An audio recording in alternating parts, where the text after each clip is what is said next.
Graças a Deus. Eu gostaria de ler um texto da palavra do Senhor que se encontra no Evangelho que escreveu Lucas, no capítulo de número 24. Em Lucas 24 nós iremos ler do versículo 25 ao 27 e depois pularemos para o 45 para ler até o 47. 25 a 27 e 45 a 47. Diz assim Lucas 24, do 25 ao 27. E ele lhes disse: honestos e tardos de coração para crer tudo o que os profetas disseram, porventura não convinha que o Cristo padecesse estas coisas e entrasse na sua glória? E começando por Moisés e por todos os profetas, explicava-lhes o que dele se achava em todas as Escrituras. A partir do versículo 45 agora: então abriu-lhes o entendimento para compreenderem as Escrituras, e disse-lhes: assim está escrito e assim convinha que o Cristo padecesse e ao terceiro dia ressuscitasse dentre os mortos, e em seu nome se pregasse o arrependimento e a remissão dos pecados em todas as nações, começando por Jerusalém. Podeis assentar.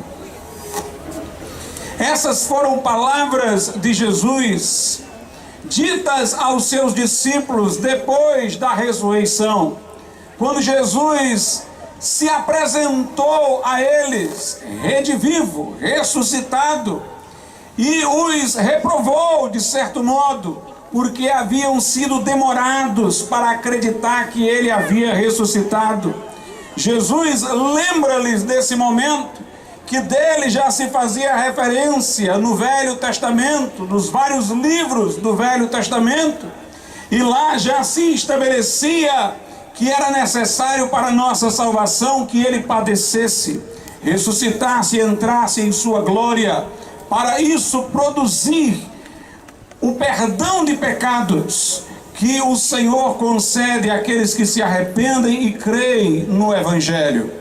Nós cremos que o nosso Deus é um Deus pessoal, ele não é uma força, ele não é uma energia, ele é um Deus pessoal. E quando digo pessoal, não quero dizer que tenha um corpo físico. Não é este o conceito de pessoa. Pessoa é um ser consciente que tem vontade, que tem propósito, que tem planos, que age segundo o desígnio. E Deus é um ser pessoal porque ele age dessa maneira. O mundo que existe, esse no qual nos encontramos, foi criado por sua vontade e por sua palavra. Este mundo não é eterno. Até os cientistas, na sua versão falida do Big Bang, admitem que este mundo teve um princípio. Se teve um princípio, então alguém deliberou fazê-lo surgir, e este foi Deus. Deus, portanto, é soberano e livre. Poderia ter feito o mundo, não ter feito. Poderia ter feito num momento, não no outro. Fez como quis, do jeito que determinou. Inclusive o próprio tempo foi ele que criou ao fazer o mundo. Então nós cremos num Deus pessoal. E a característica de um ser pessoal é que ele se comunica, é que ele se revela, é que ele se relaciona. Isso não significa que Deus precisava nos criar para ter companhia, porque nós cremos no Deus triuno, que embora seja uno em divindade, é triuno em pessoas, é Pai, Filho e Espírito Santo. Deus é companhia para si mesmo. Deus é amor, não apenas desde o dia em que criou o mundo, mas desde sempre. Esta é a sua essência. Amor envolve relacionamento. Deus, portanto, ama-se a si mesmo nas pessoas do Pai, do Filho e do Espírito Santo. Mas se Deus determinou nos criar, se nos fez seres pessoais e neste sentido criados à sua imagem e semelhança, ele nos fez para se reconciliar, para se relacionar conosco. Ele nos fez para se comunicar conosco, para falar conosco. Aliás, o nosso Deus é um Deus que fala. Até o mundo veio a existir pela sua palavra. ele disse: haja luz, e houve luz. O Deus da Bíblia é o Deus que fala. Os deuses das nações eram tidos como ídolos e esculturas nos dias do antigo Israel. E Deus disse: eles têm olhos, mas não veem, ouvidos, mas não ouvem, têm nariz, mas não cheiram, som nenhum sai da sua boca e não há neles espírito algum. Tornem-se como eles, ou seja, mortos e estáticos, que os adoram e os que neles confiam.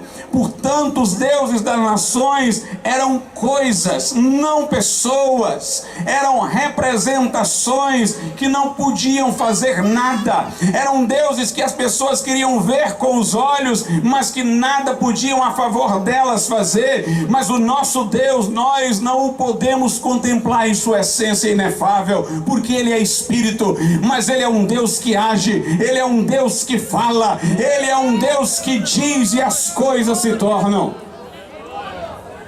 E este Deus a quem nós cremos se revelou. Primeiramente, Ele se revelou a nós através da criação. Quando lemos o Gênesis, vemos que Deus, ao final de cada momento criador, diz: eis que tudo é muito bom. Deus estava falando para quem? Estava falando para o homem. Porque o homem, tendo sido criado à imagem e semelhança de Deus, era capaz de apreciar a beleza e a ordem com que Deus criara o mundo. Deus estava dizendo que tudo era muito bom para que o homem pudesse dizer amém. O nosso Deus, irmãos, é um Deus que se comunica e se nos revela. E a Bíblia diz que os céus proclamam a glória de Deus. Salmo 19, e o firmamento anuncia o seu poder. É verdade que a graça de Deus, a salvação de Deus, não podem ser conhecidas através da criação. Precisamos de uma revelação especial sobre o fato de que Deus quer salvar, de qual seja o plano de Deus para a história dos homens, de que Deus é para conosco benevolente. Nós precisamos de uma revelação especial, como a que se contém nas Escrituras. Mas já sabemos que Ele é onipotente, que Ele é onisciente, que Ele é onipresente, que Ele é esplendoroso, por esta imensidão que está ao redor de nós. Interessante que em 1666 houve um grande incêndio em Londres e a Catedral de St. Paul ficou tomada de chamas, e um homem foi chamado para reestruturá-la, reconstruí-la, Christopher Wren, e este homem conseguiu fazer a proeza de tornar novamente a Catedral de St. Paul um lugar para culto. E interessante que pessoas que vão lá visitar buscam um monumento em sua homenagem, um memorial, alguma placa indicando que ele fez esse grande trabalho, mas não encontram nada. Aí, lá na cripta da igreja, está o túmulo deste homem. E no túmulo, sim, tem uma placa, uma inscrição em latim dizendo: você procura um monumento? Olha ao seu redor.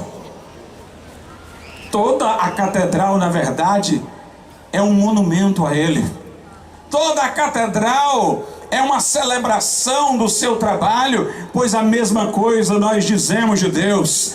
Quer conhecer que Deus existe? Olha ao teu redor, olha e vê que os céus proclamam a glória de Deus e o firmamento anuncia o seu poder.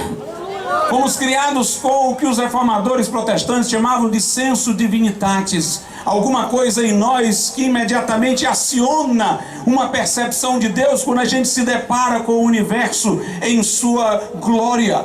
Calvino dizia que o mundo era um teatro da glória de Deus. Por isso que os poetas ficam buscando lugares onde podem ver paisagens imensas e belíssimas para que encontrem inspiração.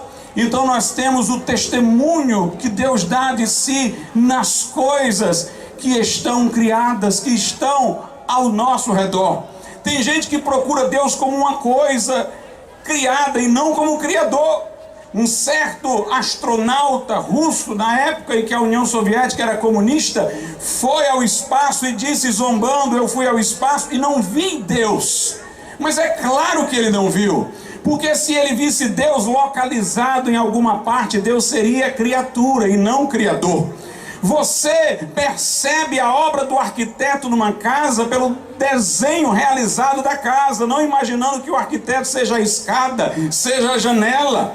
Você vê o grande talento de Shakespeare lendo as obras literárias que ele escreveu, mas você não procura Shakespeare como um personagem dentro da obra.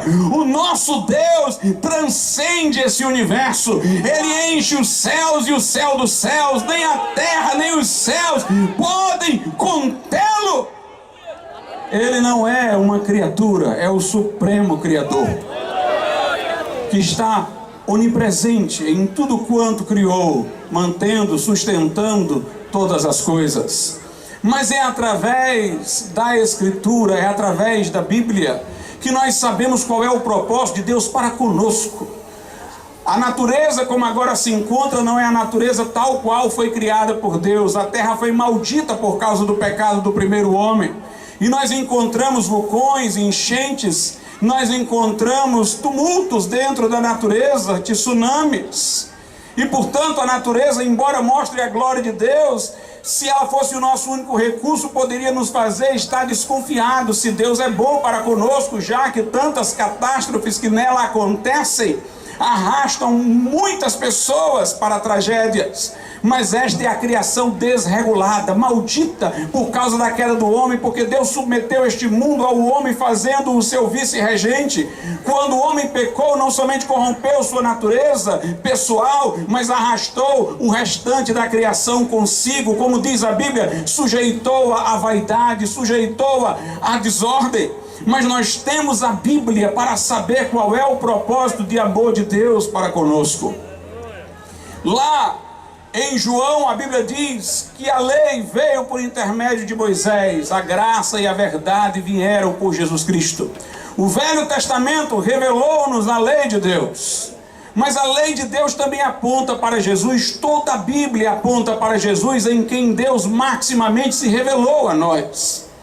A Bíblia Sagrada diz que ninguém jamais viu a Deus, mas o Deus unigênito que está no seio do Pai, esse o deu a conhecer. A Bíblia diz que ninguém conhece o Pai senão o Filho e aquele a quem o Filho quiser revelar. É em Jesus Cristo que Deus é conhecido maximamente.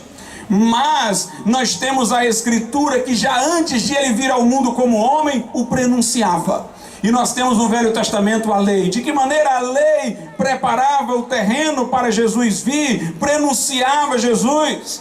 A parte moral da lei, que trazia os mandamentos, mostrava que nós éramos pecadores, para que nos refugiássemos no Salvador que Deus enviaria. O objetivo dos mandamentos contidos na lei eram servir de espelho, para que nós enxergássemos a nossa podridão. Algumas pessoas arrogantes, presunçosas, leem o que a Bíblia diz sobre a lei moral de Deus e dizem: bem, eu cumpro tudo isso, eu faço tudo isso, mas é porque interpretaram-na de modo ralo, de modo a acomodar-se à sua experiência, baixaram o nível da lei de Deus para se confortarem, se sentindo seus cumpridores. Mas Jesus mostrou todas as implicações radicais que estão na lei divina. No Sermão do Monte ele disse: vocês ouviram que foi dito, não matarás. Eu, porém, vos digo, quem se encolerizar contra o próximo, quem o odiar no coração, quem dizer uma palavra de desprezo contra ele, já transgrediu o mandamento no coração, já o matou. Jesus disse: ouvistes que foi dito, não adulterarás. Eu, porém, vos digo, quem olhar para uma mulher e a cobiçar no seu coração, quem sem que ela seja sua, já com ela praticou o adultério. Jesus mostrou que muitos praticavam boas obras para serem vistos pelos homens, para obterem crédito argumentativo com Deus, não por amor real ao seu próximo. Jesus desmascarou os fariseus, que eram os moralistas de sua época, que se achavam cumpridores da lei de Deus. Paulo diz que pela lei não vem a salvação, não vem a vida eterna, pela lei vem o pleno conhecimento do pecado. O objetivo da lei era quebrar a nossa vaidade, a nossa presunção, o nosso orgulho. Era fazer-nos reconhecer que somos pecadores, para que, arrependidos, lamentando o nosso estado de declínio, buscássemos alguém, no caso o Senhor Jesus, que poderia transformar a nossa vida e perdoar os nossos pecados. A lei de Deus, entretanto, no Velho Testamento tinha também cerimônias cerimônias que incluíam muitos ritos sacrificiais de animais pelos pecados do povo.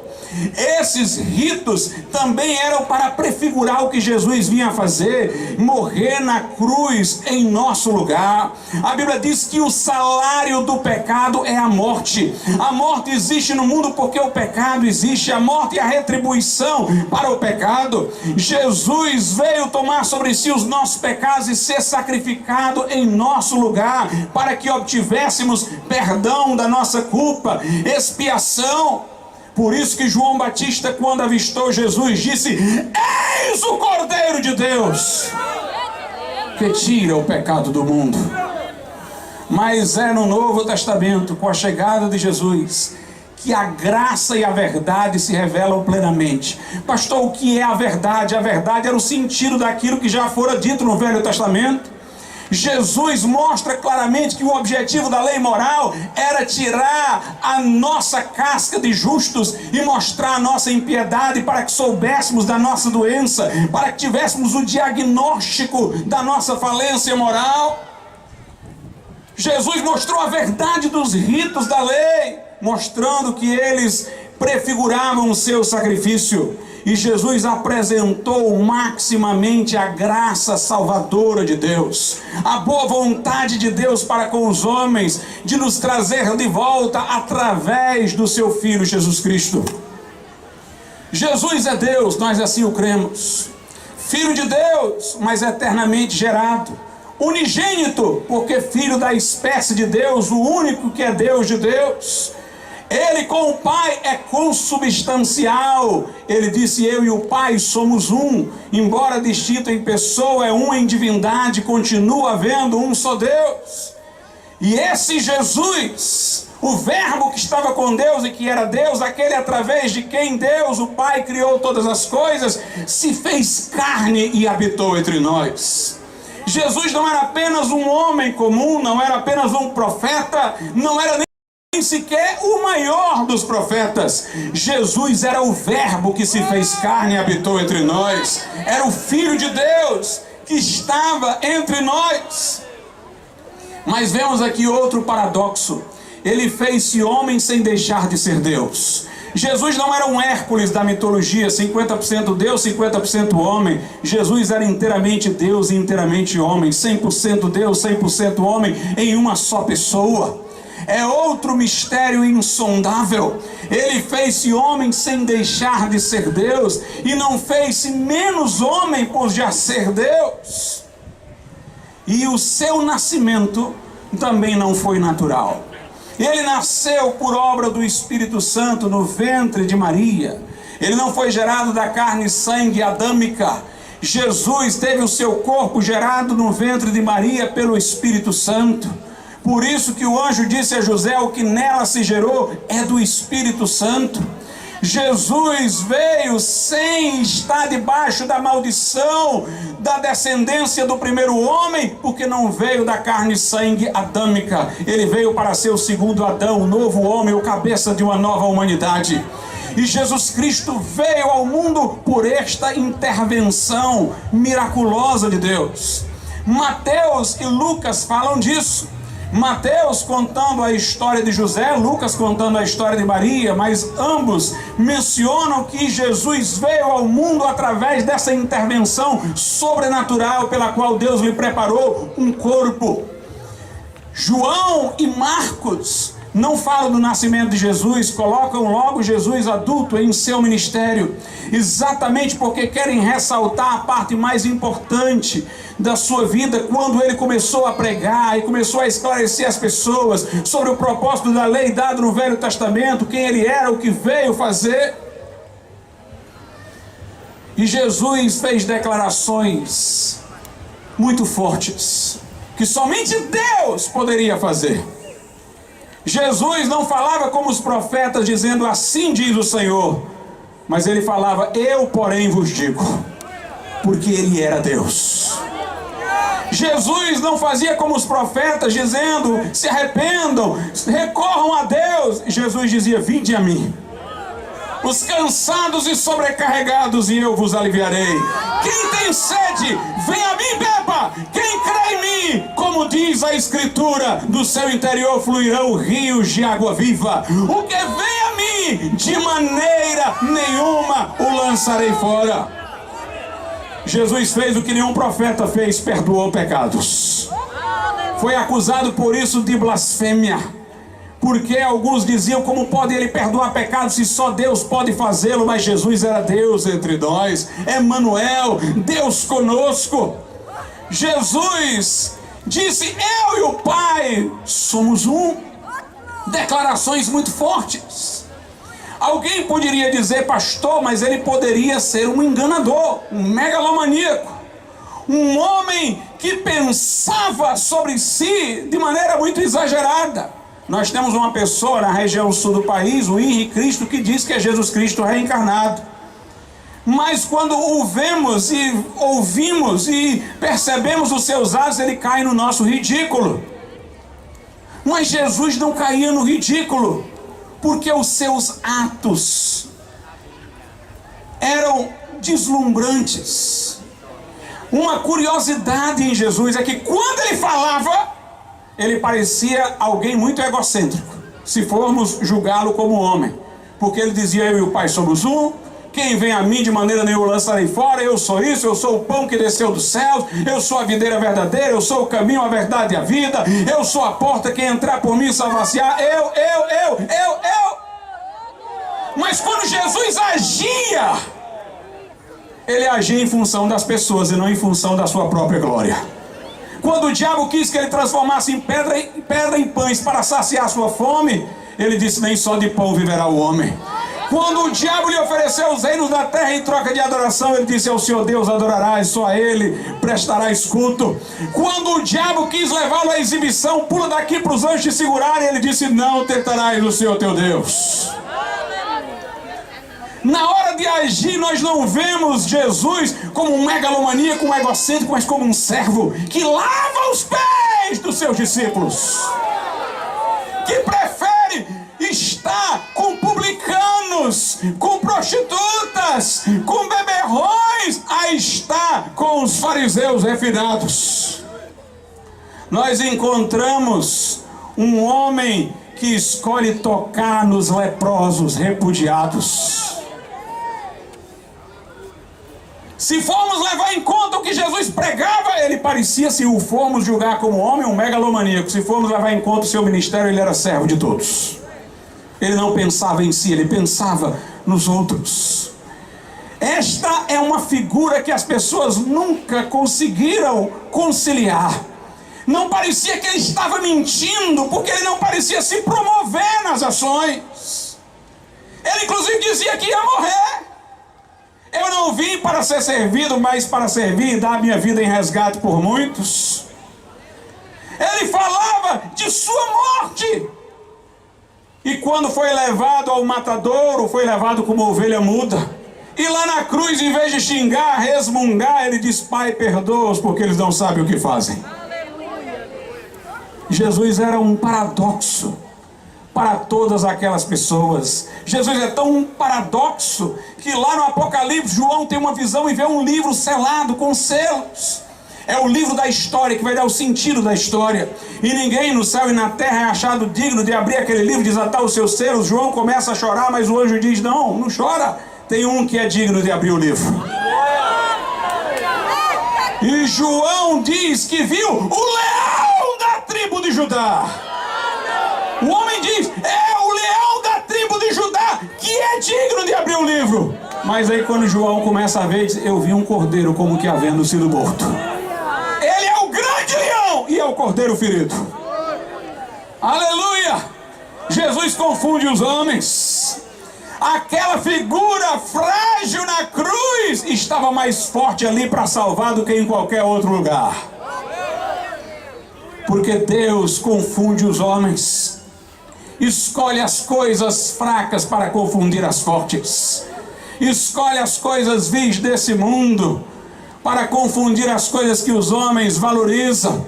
E Deus se revelou em Jesus. As pessoas ficavam surpresas. Não é este o carpinteiro? Não é filho de José? Não estão aqui seus irmãos, suas irmãs? Como é que este homem fala dessa maneira? Como é que ele é desse modo? Jesus era realmente uma surpresa para todos.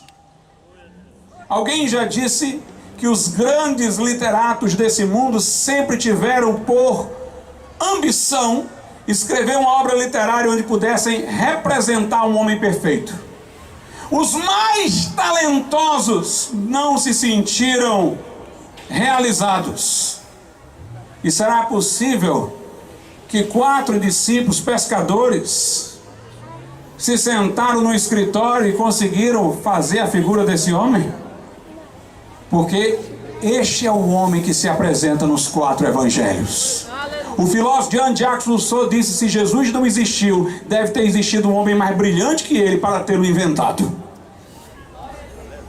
Jesus era quem disse ser. Jesus é Deus. É a conclusão mais coerente, é a conclusão mais sábia. Jesus é Deus que se fez carne e habitou entre nós e veio buscar e salvar o que se havia perdido, e veio para redimir a tua vida, para transformar o teu coração e para perdoar os teus pecados. Jesus veio inclusive para morrer. Este é o propósito mais sublime de sua vida. O que ele pregou foi esclarecer o que o pessoal não entendeu no Velho Testamento, mas já estava revelado. Mais importante do que o que ele disse é o que ele fez. O credo apostólico, um dos mais antigos da história da igreja cristã, diz que Jesus nasceu da Virgem Maria, padeceu sob Pôncio Pilatos. Já dá um pulo do nascimento para a morte, porque ele nasceu para morrer. Ele veio para morrer. Lá diz sob Pôncio Pilatos, para ninguém achar que foi num tempo mítico, num conto de fada. Não, foi dentro da história. Na época que Pôncio Pilatos era procurador de Roma, ali na Judeia, ele padeceu sob Pôncio Pilatos. E sua morte não foi a morte de uma vítima do Império Romano. Foi a morte de alguém que veio para morrer e quis morrer. Ele disse a Pilatos: nenhuma autoridade te seria dada sobre mim se não viesse do alto. Se eu quisesse, eu chamaria uma legião de anjos e eles me protegeriam.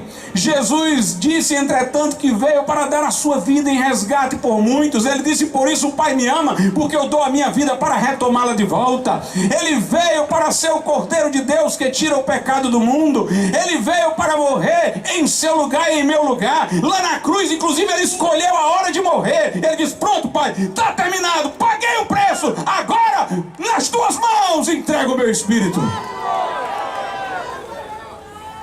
Ele levou sobre si as nossas transgressões, o nosso fardo, a nossa culpa.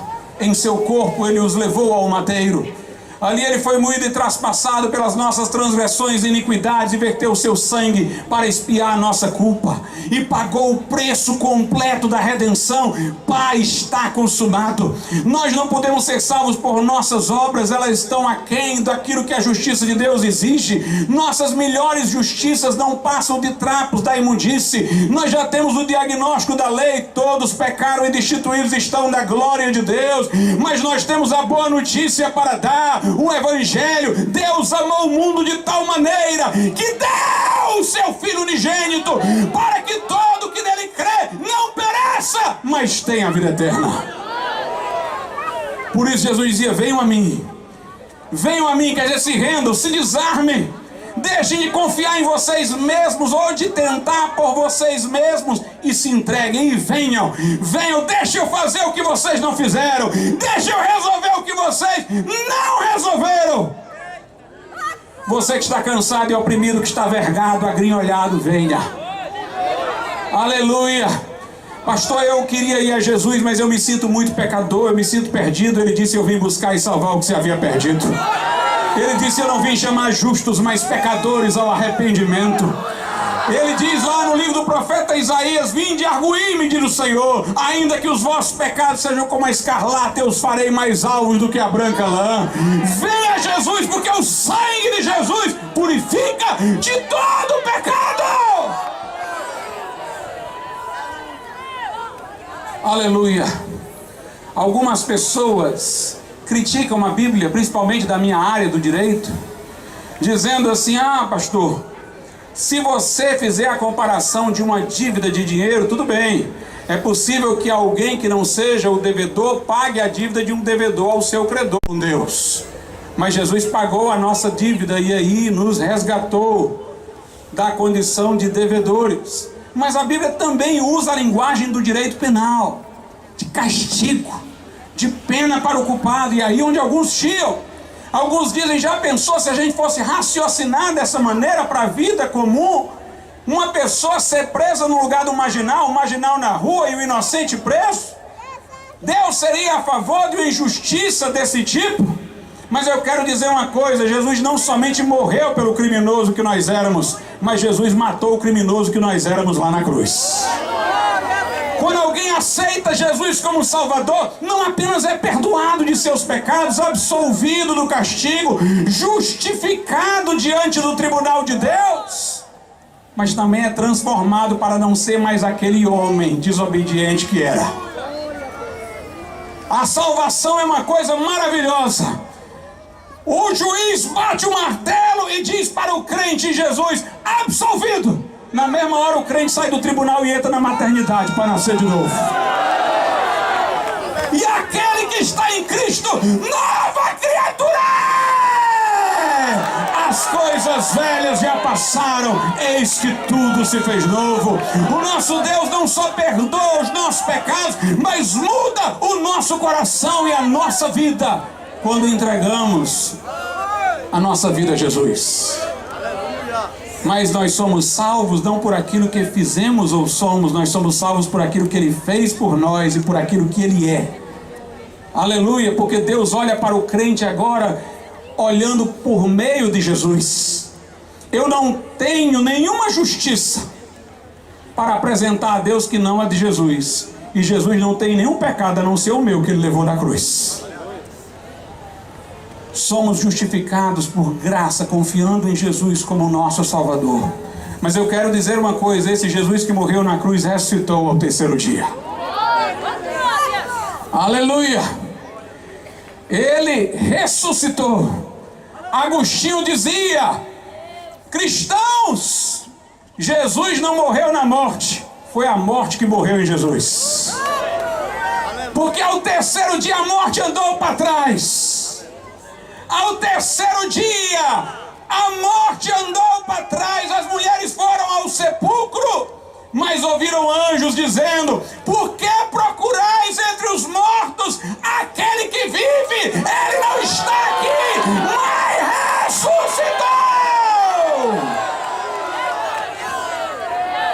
Jesus ressuscitou ao terceiro dia. E por isso nós sabemos que como crentes um dia haveremos de ter a ressurreição física do nosso corpo. Por isso podemos cantar como Paulo, zombando da morte: onde está a morte, a tua vitória? Onde está a morte, o teu aguilhão? Jesus ressuscitou! Jesus ressuscitou! Apareceu a João no Apocalipse e disse: eu sou aquele que estive morto, mas eis que estou vivo pelo século dos séculos. Agora, apesar de ressuscitado, Jesus queria ser conhecido de seus discípulos pelas marcas da cruz, lhes mostrou os cravos. Pastor, na ressurreição, quando o crente ressuscitar, se ele morreu aleijado, ressuscita aleijado? Não. Mas por que Jesus manteve as marcas dos cravos? Porque para ele não são aleijos, são um troféu. Jesus quis ser lembrado pela sua morte, por isso instituiu a ceia, pegou o pão, partiu e disse: ó, isso aqui é como se fosse o meu corpo partido por amor de vós, comam dele. Isso aqui é como se fosse o meu sangue derramado por vocês, bebam dele, façam isso em memória de mim. É outra coisa estranha no cristianismo: nós celebramos a morte de Jesus. Para este mundo isso é loucura. O mundo vai dizer que celebrem a vida do fundador da religião de vocês, mas vocês celebram a morte dele, é porque a morte dele não foi derrota, foi vitória. Foi naquela cruz onde ele esmagou a cabeça da serpente, onde ele rasgou o véu que nos separava de Deus. Foi naquela cruz que ele venceu Satanás. Foi naquela cruz que ele nos ganhou uma redenção. E quando ele ressuscitou, ele quis as marcas do troféu e mostrou as marcas dos cravos, e ele as tem. Por isso João diz: eu vi um cordeiro ferido, um cordeiro como que havendo sido morto, porque as marcas da cruz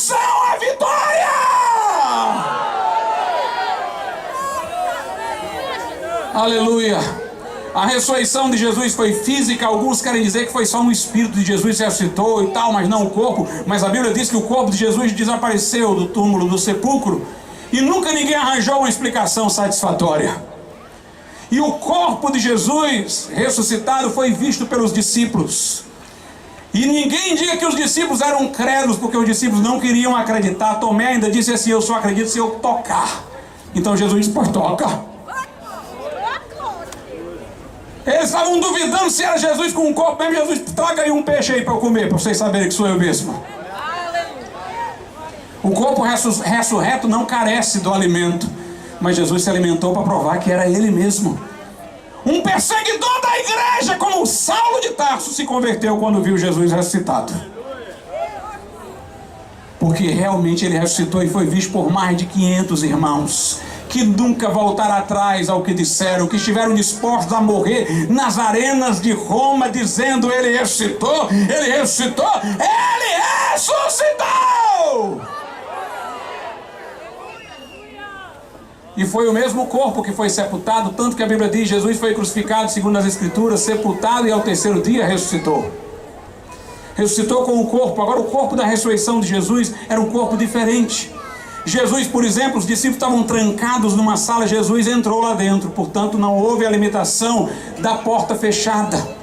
Jesus com esse corpo aparecia e desaparecia. Era um corpo espiritual, um corpo que tinha qualidades também de espírito, poderia aparecer materializado e poderia também entrar em outras dimensões. Interessante que os incrédulos criticam o relato da ascensão de Jesus, dizendo: que coisa estranha, Jesus foi subindo para o céu, foi para outro planeta. Não, a Bíblia diz que quando Jesus foi ascendendo, ele desapareceu nas nuvens. Ele não foi para uma região física, ele foi para o mundo espiritual, para o céu.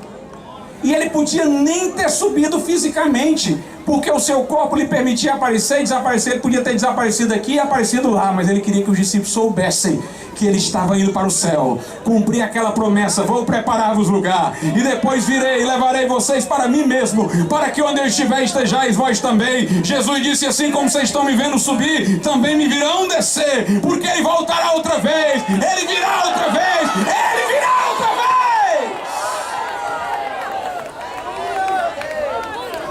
Aleluia! Jesus ressuscitou e subiu aos céus, está à direita de Deus, sentado. Pastor, sentado à direita de Deus, o que quer dizer isso? Deus não é espírito, como é que tem direito à esquerda? Essa é uma expressão simbólica, conhecida por quem conhece a Bíblia. Primeiro, sentar quer dizer que o trabalho terminou. O que ele veio fazer para a nossa redenção, ele fez. Por isso que lá em Hebreus 1 diz que, tendo vindo e obtido para nós uma eterna redenção, ele assentou-se no céu. O sacerdote no tempo da lei ficava toda hora em pé, porque toda hora alguém chamando para ele fazer sacrifício e sacrifício e sacrifício. Não tinha cadeira para ele. Mas Jesus fez um sacrifício único e completo, e por isso ele se assentou. Quer dizer, terminou. Está consumado. A direita de Deus também quer dizer uma posição de honra. Ele está numa posição de honra. O seu nome está acima de todo nome, para que todo joelho no céu, na terra e no inferno se dobre e reconheça que ele é Senhor. E Jesus está à direita de Deus como advogado dos crentes. Quando nós, porventura, vacilamos e caímos e transgredimos, não está tudo perdido não. O diabo vai chegar e vai dizer: olha aí, ingrato, Jesus te salvou, olha o que é que tu está fazendo. Mas a Bíblia diz que se nós pecarmos, nós não estamos desamparados, nós temos um advogado para com Deus, Jesus Cristo justo. Ele é o nosso sumo sacerdote, ele intercede ao Pai, o Pai nos levanta, ele intercede ao Pai, o Pai nos dá graça, ele intercede junto ao Pai, e o Pai nos dá perdão e força para nunca desistir da jornada. Aleluia! E esse Jesus que está lá à direita do Pai, está no coração dos crentes através do Espírito Santo. Aleluia! Por meio do Espírito Santo ele está aqui. Por isso que um crente não se confunde. Por isso que um crente não perde a fé na tribulação e na dor. Por mais que o seu barco balance, Ele não gira para afundar. Porque ele sabe em quem tem crido. Ele sabe que maior é o que está nele do que o que está no mundo. E nós temos uma esperança de que Jesus vai voltar. A Bíblia diz que o mesmo Senhor descerá dos céus com voz de arcanjo ao som da trombeta de Deus. Note, o mesmo Senhor. Jesus não lida conosco através de secretários ou mediadores. Ele vem pessoalmente para a sua igreja. A sua igreja, o seu povo, é comparado à sua noiva. É acesso direto. Ele vai vir nas nuvens, e os que morreram em Cristo ressuscitarão primeiro. Nós, os crentes que estivermos vivos, seremos transformados e arrebatados ao encontro do Senhor nos ares, e estaremos para sempre com o Senhor. De onde é que vem a segurança do crente? É desses fatos. A Bíblia diz: quem tentará acusação contra os escolhidos de Deus? É Deus quem os justifica. Quem os condenará? Se Deus é por nós, quem será contra nós? Foi Cristo quem morreu por nós. Não foi um arcanjo, não, foi Cristo. E antes foi Ele quem ressuscitou, e está à direita do Pai e intercede por nós. Se Deus não nos negou o seu próprio Filho, mas antes o entregou por nós todos, como não nos dará com Ele todas as coisas? É aí onde a nossa fé se apoia. Nessa noite, você precisa se arrepender dos seus pecados. Você jamais vai chegar a Jesus Cristo se você não reconhecer os seus pecados. Ah, pastor, eu estou com um problema, eu queria tanto que Jesus resolvesse o meu problema. Não foi isso que eu vim pregar para você aqui hoje. Eu vim pregar sobre o seu maior problema, que é a sua perdição. É quando se cura a infecção que a febre vai embora. Não adianta combater a febre sem combater a infecção. O seu problema é você. Não é uma coisa que você tem. Você é o problema e Jesus é a solução. Reconheça o seu pecado. Ah, eu quero ir a Jesus porque minha vida está tão infeliz, eu queria ser feliz. Não é por isso que você deve vir a Jesus, porque se você vier com essa motivação, você está vindo com uma motivação egocêntrica. Você quer sentir prazer, você quer sentir felicidade, você é o transgressor, a transgressora da lei de Deus, o ofensor. Você precisa se arrepender de ter sido ingrato, ingrata com Deus, e reconhecer que você precisa se reconciliar com Ele, porque para isso Ele criou você e Ele providenciou o sacrifício de Cristo para esse fim. Obviamente que reconciliada você com Deus, em Deus você terá felicidade. Aliás, você vai descobrir que a felicidade que você estava querendo não era felicidade. Felicidade é o que você encontrou agora. Porque a felicidade que os homens imaginam são coisas efêmeras. Se eu tivesse isso, eu seria feliz. Aí num dia tem aquilo ali. Aí depois ele diz: se eu tivesse isso, aí coloca outra coisa, eu seria feliz. Ah, mas se eu tivesse aquilo, eu seria feliz. Ele nunca está saciado. E nos países em que todo mundo tem o que já quer, o índice de suicídio é enorme, porque não tem mais o que querer e começa a se matar. Você não é intérprete correto da felicidade. Você está à procura de ninharia, pensando que é felicidade. Você vai descobrir o que é felicidade quando você encontrar Jesus como seu Salvador. Aleluia! Aí você vai dizer como Paulo: se alguém tem de que se gloriar na aparência, ainda mais eu. Fui hebreu de hebreu, da tribo de Benjamim, fui fariseu, aprendi aos pés de Gamaliel, mas considero isso agora tudo como nada. Pela excelência do conhecimento de Cristo Jesus, meu Senhor, pelo qual eu perdi todas estas coisas e as considero como nada para ganhar a Cristo. Os discípulos disseram: Senhor, deixamos tudo para te seguir, o que temos? Jesus disse: nesse mundo 100 vezes mais, no porvir a vida eterna. Jesus disse: eu vos dou a minha paz, mas eu não vos la dou como o mundo a dá. A paz do mundo depende das circunstâncias, a paz de Jesus independe das circunstâncias. Jesus disse à mulher samaritana: quem bebe água deste poço torna a ter sede. Todo prazer neste mundo é efêmero e termina, mas Jesus disse: quem beber da água que eu der, nunca jamais terá sede, mas se for um litro dele, uma fonte que jorra para a vida eterna.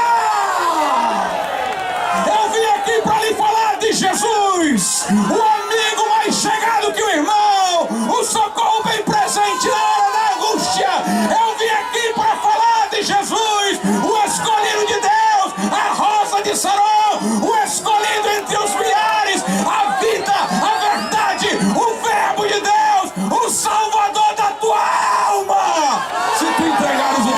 coração a Ele.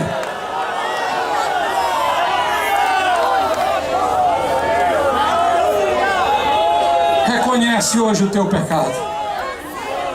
Diga como filho pródigo: Pai, pequei contra ti. Pequei contra o céu e contra ti, não sou digno de ser chamado teu filho. Reconheça que você tem vivido como se Deus não existisse. Na hora que você toma a decisão, é buscando o seu projeto pessoal e não a vontade de Deus. Você vive à mercê de cada dia, mas não é Jesus que você chama para guiar os seus passos e se assenhorear da sua vida. Reconheça hoje como Salvador. Entregue-se a Ele como Senhor. Ele vai nessa noite mudar a tua vida. Neste lugar aberto aqui, hoje céus e terra podem se tocar. Anjos podem celebrar nas alturas. Algemas podem se quebrar, vazios podem ser preenchidos. O poço que tu cava e nunca encontra água vai ser substituído por um manancial de águas vivas. Vamos ficar de pé nesse momento.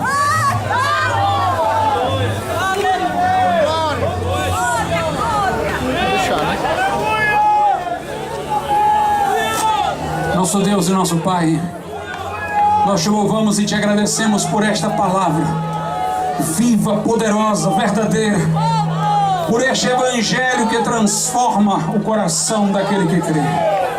Que o Senhor traga convicção de pecado e arrependimento sobre muitos que me ouvem, Pai, sobre aqueles que ainda não conhecem a Cristo como Salvador pessoal, para que façam uma entrega resoluta, definida, meu Deus, integral e total de suas vidas a Jesus nessa hora, e tenham em Jesus Cristo a salvação, a vida eterna que o Senhor nos preparou, Pai, que possam passar da morte para a vida, das trevas para a luz, em nome de Jesus. A tua igreja clama em nome de Jesus. Se nessa noite você quer tomar esta decisão, você diz: pastor, eu nunca fiz uma entrega pessoal da minha vida a Jesus do modo como você está falando, nunca vim a Jesus dessa maneira que você está dizendo, mas nessa noite eu quero ter um encontro com Deus, eu quero ter um encontro com Jesus. Saia do seu lugar, de onde você estiver, e venha aqui à frente. Aleluia. Os irmãos vão cantar o hino, e você que precisa hoje entregar o coração a Jesus, saia do seu lugar. Não tenha vergonha. Escute o que eu vou lhe dizer. Jesus falou assim: aquele que se envergonhar de mim e das minhas palavras, eu terei vergonha dele na presença do Pai e dos santos anjos.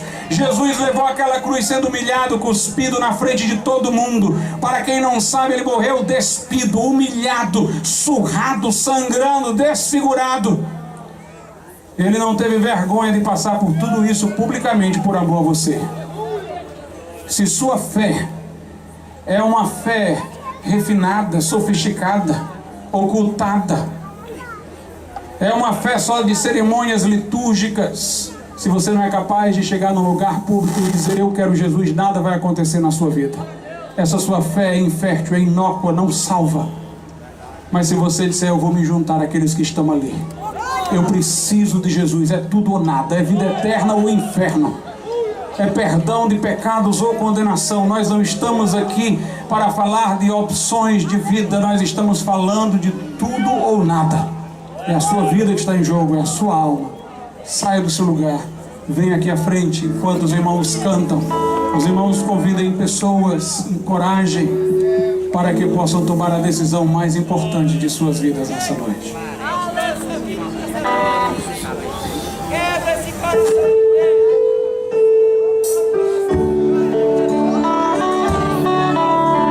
Os que estiverem desviados, venham. Você diz: pastor, eu conheço a palavra de Deus, já estive na igreja, eu estou afastado. Hoje é dia de se reconciliar. Não volte para casa como veio aqui. Você ouviu, você é responsável, você sabe a verdade. Tome a decisão nessa noite. Livra a tua alma.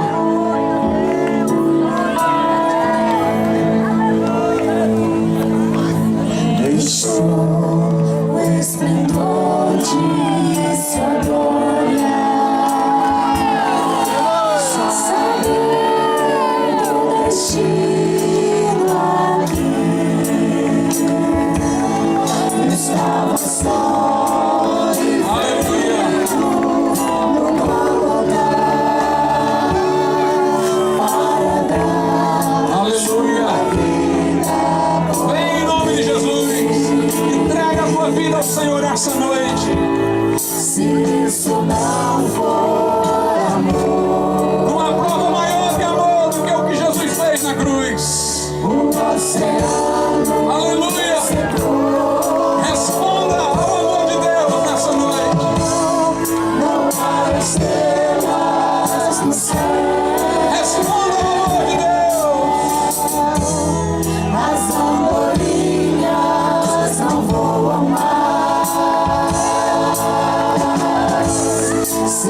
isso não for amor,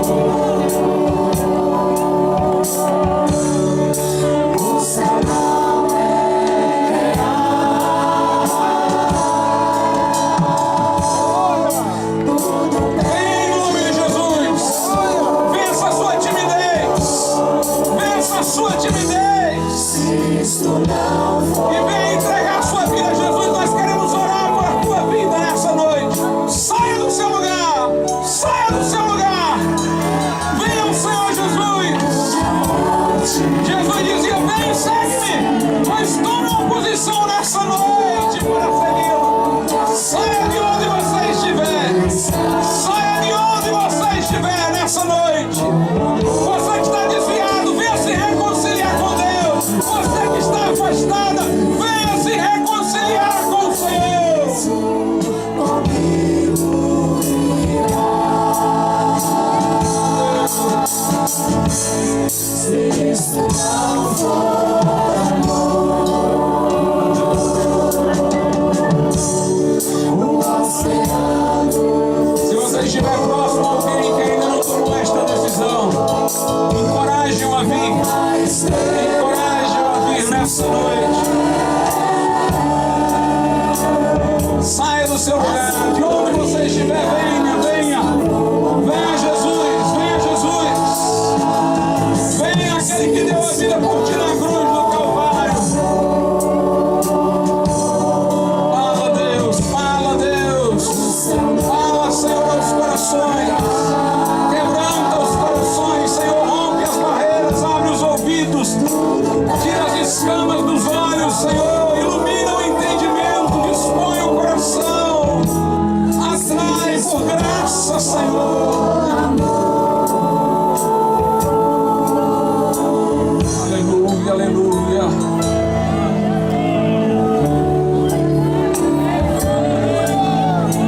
Há lugar para você também junto à cruz. Deus está esperando por você. Deus está esperando por você. Deus está esperando por você nessa noite.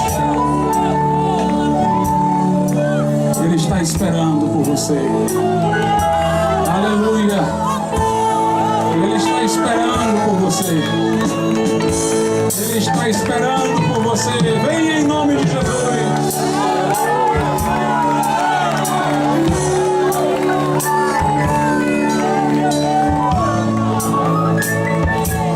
Vença a luta interior no seu coração.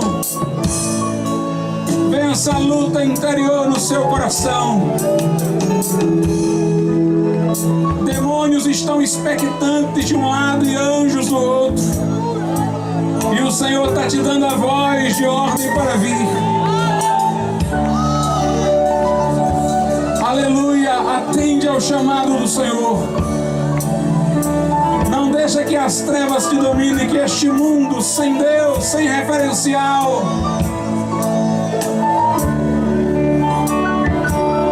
tenha a voz última sobre a tua vida. Jesus quer libertar nessa noite o viciado em cigarro, em bebida. Jesus quer libertar aquele que está em fornicação, em prostituição, em adultério, na impureza. Jesus quer libertar da amargura, do ódio, do rancor. Jesus quer libertar da mágoa, da amargura, da depressão, da opressão. Venha em nome do Senhor. Venha em nome de Jesus. Venha em nome de Jesus.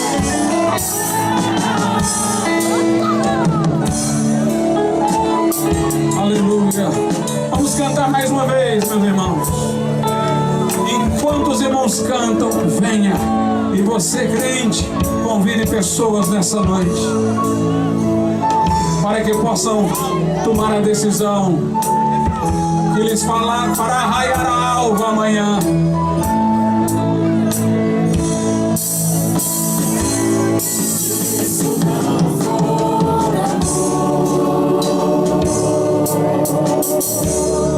o oceano secou. Não há estrela céu, as andorinhas não voam mais. Se isso não for amor, o céu não é.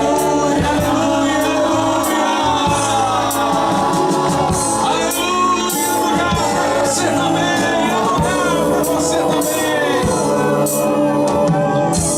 Se isso não for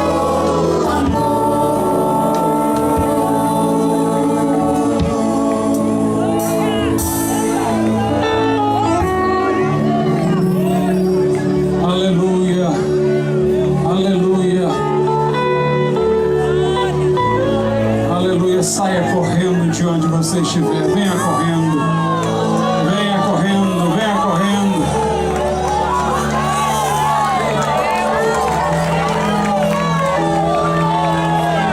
Há mais pessoas vindo e há mais pessoas para virem.